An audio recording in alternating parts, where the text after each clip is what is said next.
아주 우리가 평소에 잘 들을 수 없는 정확한 데이터와 또 정보를 말씀해 주셨어요. 제가 대신 질문 좀 한두 가지 하고 여러분도 또 질문해 주세요. 이 병상 통치, 김정일의 병상 통치가 어느 단계까지 가 있는지, 셋째 아들 김정은의 후계자설이 지금 더 확산이 되어 있고, 또 장성택의 막부 역할이 강화되는 걸로 보고 있는데, 그게 어느 정도 진전이 되고 있는지, 그게 이제 김정일이 건강과 연결이 된다고 그 점을 조금 좀 설명해 주시고, 여기 이제 우리가 상당히 충격적인 것은 우리나라의 우리은행, 농협, 그리고 수출입은행이 북한의 대성은행과 연결이 돼 있어가지고 상당한 돈이 들어가고 있다는 건데, 그 액수가 어느 정도 되고, 그 돈이 어떤 성격을 가진 돈이며, 정부의 승인을 받고 가는 것인지, 아니면 민간에 자유롭게 거래할 수 있는 것인지, 그것을 한번 좀 설명해 주면 좋겠고, 좀 더 구체적으로, 이게 이제 39호실을 통해서 들어가는 모든 돈은 김정일의 개인 주머니에 들어가는 돈과 똑같은 것인데, 이 돈이 북한의 핵과 미사일에 전용이 되려면 어떤 프로세스를 거쳐서 가게 되는 것인지 조금 더 구체적인 체다를 좀 설명해 주면 고맙겠네요. 그리고 여러분 중에 또 질문하실 분들이 계시면, 그래요.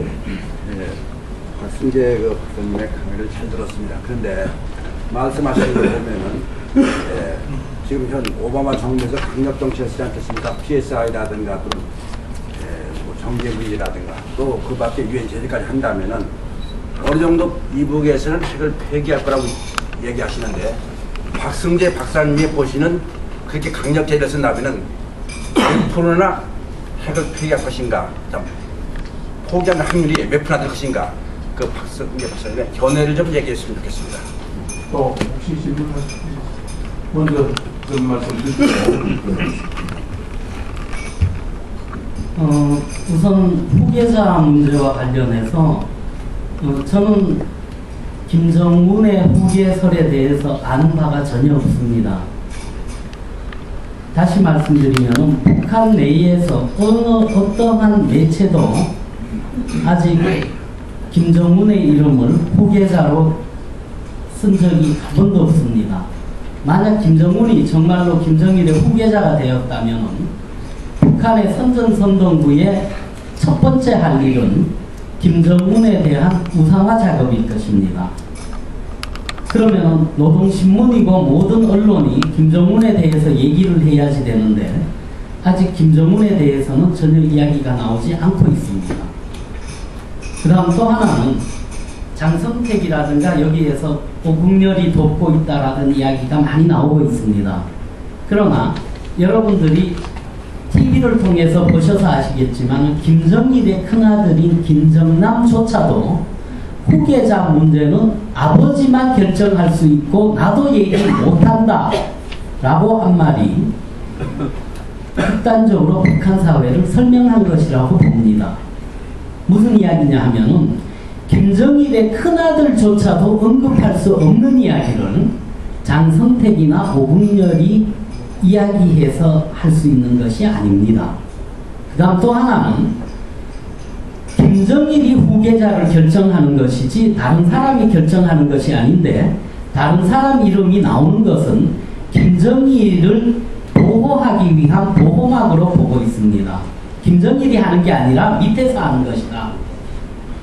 그리고 더 중요한 것은 김정일이 후계자를 세우려고 아들 중에 한 명을 만들려고 한다는 것이 중요한 것이지, 큰아들 첫째든 둘째든 셋째든 아무런 차이가 없다는 이야기입니다.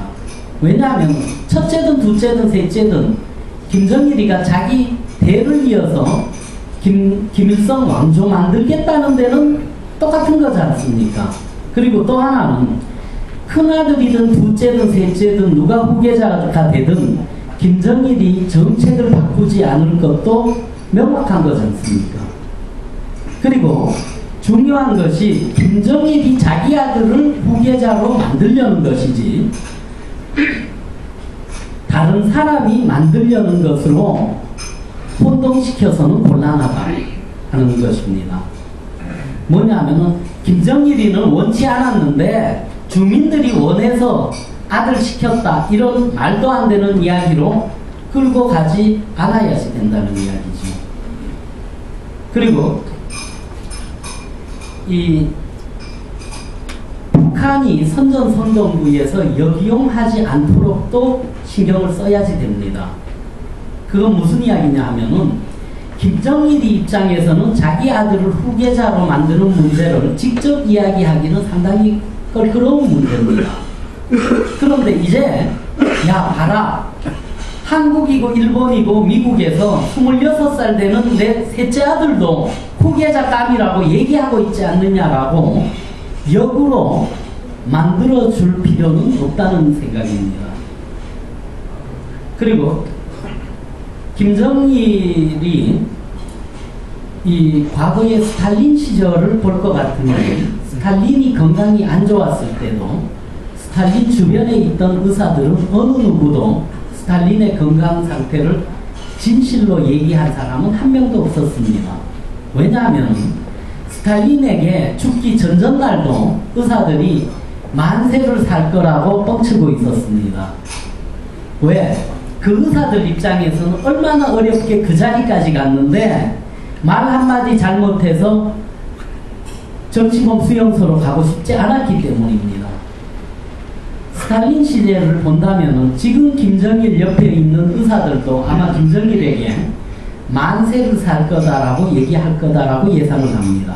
그러나 아무리 그렇게 얘기하더라도 김정일이 본인이 느끼는 본인의 건강은 다를 거라고 봅니다. 팔과 다리를 제대로 움직이지를 못하고, 그리고 옛날하고 달라진 것을 자기가 직접 느끼게 된다고 생각을 하고, 자기 주변에 있는 의사들이 자기를 고칠 능력이 없다는 것을 본인이 판단한다면 그 다음부터는 의사의 말에 크게 신뢰하지는 않을 것이라고 봅니다. 그러나 김정일은 자기 건강이 나빠지면 나빠질수록 내부의 위험을 감추기 위해서 외부의 문제를 만들 것이라고 봅니다. 과거에 중국도 내부에서 권력 투쟁을 할 때는 대만과의 양안 긴장을 증대시켰었습니다. 그렇기 때문에 이러한 활동이 많이 나타나면 나타날수록 김정일의 건강이 많이 악화됐다라는 것을 우리가 예측할 수 있을 것이다 라고 생각을 하고 있습니다. 그리고 두 번째로는 한국 기업에서 지불하는 돈입니다. 뭐 여러분들 다 잘 아시겠지만은 개성공단에 월급으로 주는 달러는 다 김정일에게 갑니다. 그 달러를 바꿔서 월급으로 준다. 그 월급이 100% 돈이 노동자들에게 가지 않는 것은 여러분들도 다 아실 것입니다. 그리고 그 중에 10불에서 15불 정도가 노동자들에게 가는데 그나마 그 돈도 북한 돈으로 가는 것을 알고 계실 것입니다.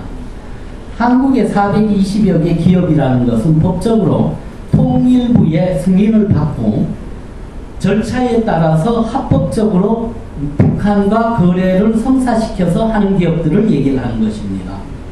그리고 이 업체들은 물론 임금은 거의 다 많이 농협을 통해서 하는 것으로 알고 있고요.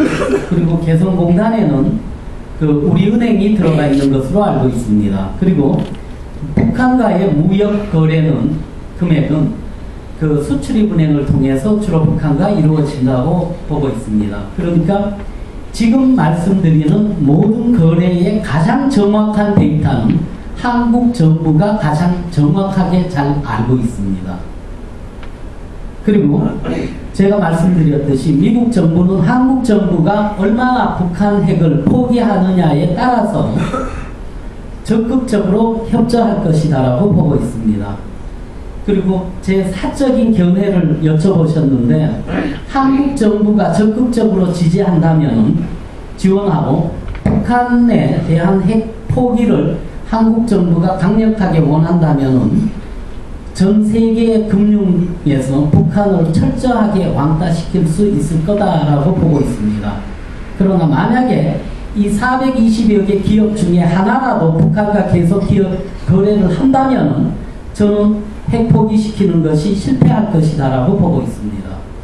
역으로 이야기하면은 한국 정부가 얼마나 노력하느냐에 따라서 핵을 포기할 수 있느냐 없느냐가 결정될 것이다라고 보고 있고, 한국 정부가 강력하게 북한 핵을 포기할 의지가 있다면 전 세계는 한국 정부를 도와서 북한 핵을 막을 준비가 돼 있을 것이라고 보고, 제가 중간에도 얘기를 했지만 친김정일 세력이 많기 때문에 한국 정부가 북한에 대해서 군사적인 행동을 하기는 어려울 것이다라고 보고,